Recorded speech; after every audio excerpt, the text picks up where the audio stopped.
Hello साथियों, स्वागत है आप सभी का हमारे यूट्यूब चैनल मिस्टर प्रशांत सर पे। मैं हूं प्रशांत और आज का हमारा टॉपिक रहेगा मॉलिक्यूलर बायोलॉजी, जिसका मतलब होता है आणविक जीव विज्ञान। क्या होता है आणविक जीव विज्ञान, इसके बारे में आज की हमारी चर्चा चलेगी। तो सबसे पहले हम जान लें कि ये मॉलिक्यूलर आणविक जो बायोलॉजी है, यानी कि आणविक जीव विज्ञान जो है, ये किन किन क्लासेस के लिए वेरी वेरी इंपॉर्टेंट है। तो अगर हम बात करें तो ये इंटरमीडिएट में जो हमारा बायोकेमिस्ट्री का जो चैप्टर है, जिसको हम कहते हैं जैव रसायन का, ठीक है, उसमें इनका बहुत बड़ा योगदान है। ठीक है, तो अगर हम देखें तो क्या कहाँ बायोटेक्नोलॉजी में इसका उपयोग होता है, और ये हमें पढ़ने को मिलता है क्लास 12th के अंदर। तो ये हमारा जो है क्लास 12th के लिए इम्पोर्टेंट है। ठीक है, अगर हम बात करें और किन क्लासेस के लिए है, तो ये बीएससी के लिए भी इम्पोर्टेंट है। ठीक है, और साथ में जो तैयारी करने वाले बच्चे हैं जैसे नीट उन सारी चीज़ों के लिए भी वेरी वेरी इंपॉर्टेंट के तौर में काम करेगा। ठीक है, तो सबसे पहले आज हम चर्चा करते हैं कि मॉलिक्यूलर बायोलॉजी क्या होती है। तो मॉलिक्यूलर बायोलॉजी नाम से ही क्लियर है। मॉलिक्यूलर का मतलब आणविक, यानी कि इनमें हम ज़्यादातर अणुओं के बारे में पढ़ेंगे, और बायोलॉजी का मतलब जीव विज्ञान, यानी कि जीवों से संबंधित जो अणु होते हैं, यानी कि मॉलिक्यूल्स होते हैं, उनके बारे में आज हमारी चर्चा चलेगी। तो क्या होता है मॉलिक्यूलर बायोलॉजी का डिफिनेशन, इसको बारे में हम थोड़ा सा देख लें कि इसको हम कैसे समझेंगे।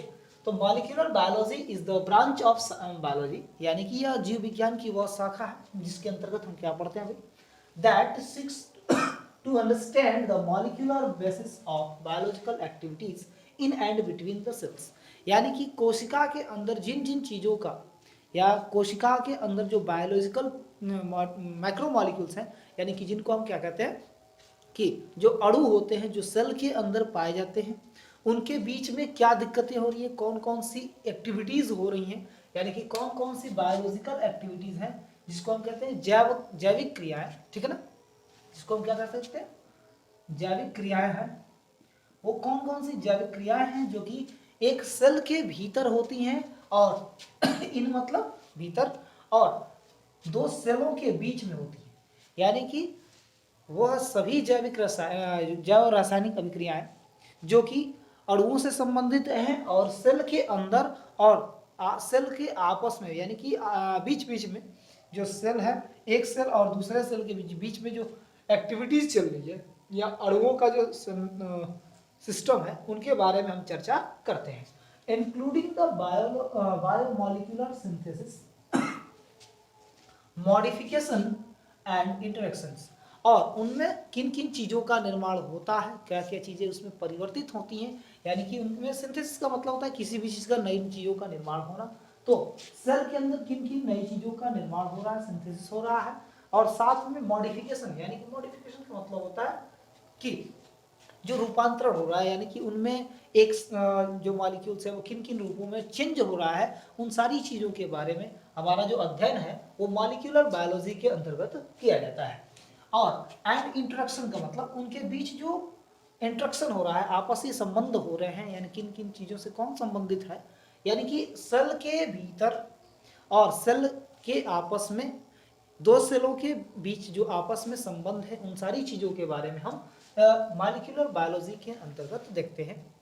ठीक है, अगर हम बात करें तो to study the chemical and physical structure of biological micromolecules, यानी कि क्या देखना है यहाँ पे कि केमिकल यानी कि रासायनिक, और फिजिकल यानी कि भौतिक जो भी स्ट्रक्चर है, यानी कि स्ट्रक्चर मतलब संरचनाएं हैं, उन सारी चीज़ों के बारे में हमें पढ़ना है, यानी कि जैविक बायोलॉजिकल माइक्रोमॉलिक्यूल्स, जैविक जो अणु होते हैं, ठीक है, उनके बीच क्या क्या केमिकल स्ट्रक्चर है और क्या उसका फिजिकल स्ट्रक्चर है, उन सारी चीज़ों का जो स्टडी होता है उसी को ही हम क्या कह सकते हैं, छोटे शब्दों में मॉलिक्यूलर बायोलॉजी कहते हैं। ये हमारा एक लाइन में डिफिनेशन क्या कहता है कि किसी भी जो जैविक जीवों के अंदर, या जो भी जैविक अणु हैं, उनके बीच जो केमिकली स्ट्रक्चर और फिजिकली स्ट्रक्चर का अध्ययन किया जाता है, उसे ही हम मॉलिक्यूलर बायोलॉजी कहते हैं। ठीक है, अगर हम बात करें तो मॉलिक्यूलर बायोलॉजी शब्द है वो सबसे पहले कब यूज हुआ था, तो मॉलिक्यूलर बायोलॉजी जो शब्द है 1945 में यूज हुआ था, और इसको यूज करने के लिए जो साइंटिस्ट थे उनका नाम था विलियम एस्टबरी, विलियम एस्टबरी या एस्टबरी कह सकते हैं हम उनको, जो कि क्या थे, एक फिजिसिस्ट थे। उन्होंने जो मैक्रोमोलिक्यूल्स का जो फिजिकल स्ट्रक्चर देखा, उसके बाद उन्होंने क्या किया बहुत सारे अध्ययनों के आधार पर इसको उन्होंने क्या नाम दिया था, मॉलिक्यूलर बायोलॉजी नाम दिया था। ठीक है, अणुओं के बहुत सारे स्ट्रक्चर को देखने के बाद ये जो साइंटिस्ट हैं उनका नाम है विलियम एस्टबरी। क्या है नाम?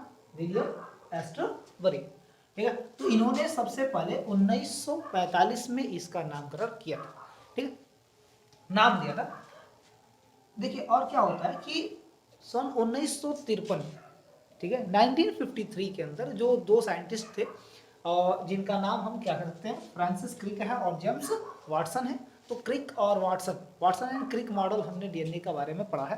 तो इन्होंने क्या किया था कि 1953 के अंदर जो डबल हेलिक्स ऑफ डीएनए होता है, यानी डीएनए के अंदर जो डबल हेलिक्स का संरचना होता है, उसके बारे में इन्होंने सबसे पहले ध्यान दिया था, वो भी 1953 के अंदर, जब ये अपने साथियों के साथ, यानी कॉलेजेस का मतलब साथियों के साथ जब ये काम कर रहे थे, कहाँ पे, मेडिकल रिसर्च काउंसिल यूनिट, यानी कि एमआरसी, इसको हम शॉर्ट फॉर्म में कहते हैं, मेडिकल रिसर्च काउंसिल, यानी कि जहाँ पर अनुसंधान किया जाता है, यानी नई चीज़ों के बारे में खोज की जाती है, वहाँ पर ये जब लैबोरेटरी के अंदर, यानी कि कैवेंडिश लैबोरेटरी के अंदर जब ये लोग कैम्ब्रिज में, यानी कि कैम्ब्रिज एक विश्वविद्यालय का नाम है जहाँ पर एमआरसी है, यानी कि मेडिकल रिसर्च काउंसिल है, वहाँ पर इन्होंने लैबोरेटरी के अंदर, यानी कि कैवेंडिश लैबोरेटरी के अंदर इन्होंने क्या किया था, डबल हेलिक्स, यानी कि मेड और डबल हेलिक्स मॉडल, यानी कि हेलिकल जो मॉडल है डीएनए का, उसको संरचना के रूप में तैयार किया था। ठीक है ना, तो जो डीएनए का डबल हेलिक्स है, तो वो उन्होंने फ्रांसिस क्रिक और जेम्स वाटसन नामक दो साइंटिस्टों ने इसके बारे में डिटेल समझाया था। अब ये जो है कोई जरूरी ये तो है नहीं कि ये लोग डायरेक्टली खोजे थे, इन्होंने जो अपना वर्क स्टार्ट किया था, तो they propose the DNA structure based on the previous researches, यानी कि इन्होंने जो भी स्ट्रक्चर बनाए थे, ये पिछले जो एक्सपेरिमेंट जो अन्य रिसर्चरों द्वारा हो चुके हैं, यानी कि जो अन्य साइंटिस्ट हैं, यानी कि जो अन्य वैज्ञानिक हैं, उनके द्वारा जो रिसर्च हो चुके थे, उन सारी चीज़ों का ज्ञान लेकर के, यानी कि सब कुछ जानने के बाद उन्हीं के आधार पर इन्होंने क्या किया था, डीएनए का डबल हेलिक्स जो है मॉडल बनाया था, जिसमें कि बहुत सारे साइंटिस्ट का नाम आता है, जैसे ग्रिफिथ है, ठीक है ना, ग्रिफिथ हो गए, फिर हर्से हो गए, इन सारी जैसे महान महान जो है साइंटिस्ट थे, उन सारे लोगों के अध्ययन के बाद, यानी कि जो रिजल्ट आते थे, उन सारी चीज़ों का अध्ययन करने के बाद फ्रांसिस क्रिक और वाटसन और उनके सहयोगी ने, जो उनके सहयोगी थे, उन सभी ने मिलकर के जो डबल हेलिक्स डीएनए मॉडल तैयार किया था, यानी कि डीएनए का जो डबल हेलिकल है, द्विकुंडलित रचना जिसको हम कहते हैं, वो तैयार किया था। अगर हम बात करें तो मॉलिक्यूलर बायोलॉजी का जो सेंट्रल पार्ट होता है, उसे हम कहते हैं सेंट्रल डोग्मा। क्या कहते हैं? सेंट्रल डोग्मा, यानी कि मुख्य आधार जो है इसका, ठीक है, उसको हम क्या कहते हैं? Central dogma of molecular biology. अब जो सेंट्रल पार्ट है, यानी कि जो मुख्य बिंदु जिसको हम कह सकते हैं मॉलिक्यूलर बायोलॉजी की, तो वो क्या हमें समझाती है, वो किसके बारे में समझाती है, इसके बारे में हमारी चर्चा चलेगी।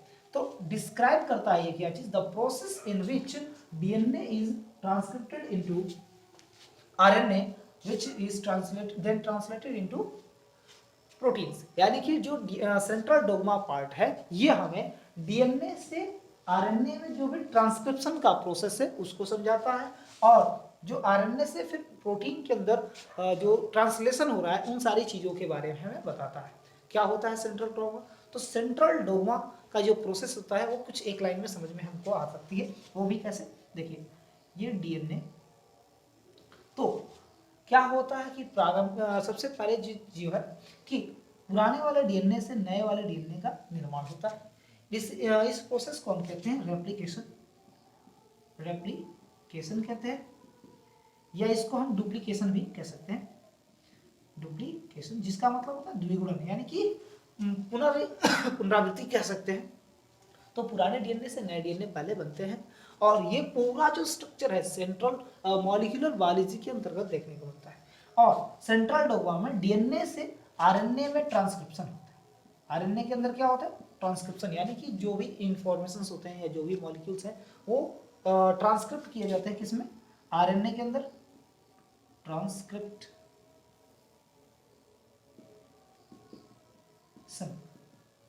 ठीक है, यहाँ पर होता है डीएनए से आरएनए में ट्रांसक्रिप्शन होता है, जो कि सेंट्रल डोग्मा का एक पार्ट है। और फिर आरएनए से प्रोटीन का निर्माण होता है, सॉरी प्रोटीन बनते हैं, यानी कि प्रोटीन में इनका जो भी इंफॉर्मेशन आई है उन सब का ट्रांसलेशन होता है, ट्रांसलेशन होता है।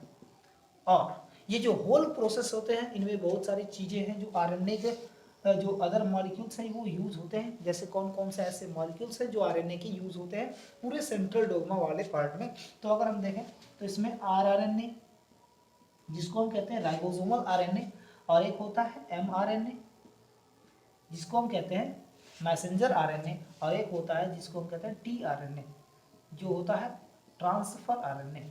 इन सारी चीज़ों का बहुत बड़ा योगदान होता है। राइबोसोमल्स आरएनए क्या करते हैं, एमआरएनए क्या करते हैं और टीआरएनए क्या करते हैं, इनका जो डिटेल स्ट्रक्चर है अगले लेक्चर में हम लोग डिटेल में अध्ययन करेंगे।